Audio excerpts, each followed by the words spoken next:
Welcome to Solvetic, your channel to always learn technology easily. Below in the description, you will find useful links we used in this video.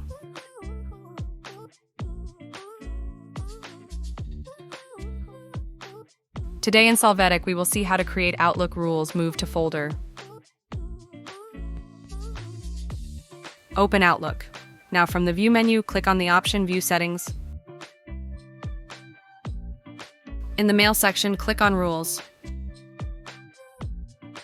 Then click on the button Add New Rule. Assign the desired name. Then, in Add a Condition, display the menu, and in this case, we will select the option The Subject Includes. You must enter the word that the email must contain to apply the rule. After that, in the field, add an action, choose Move To.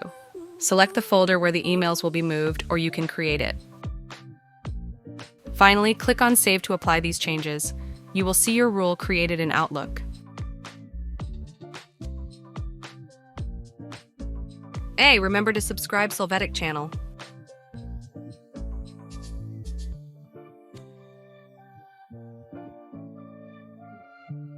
We hope it has been helpful for you. Here are links to watch more videos of your interest and subscribe to the Solvetic channel.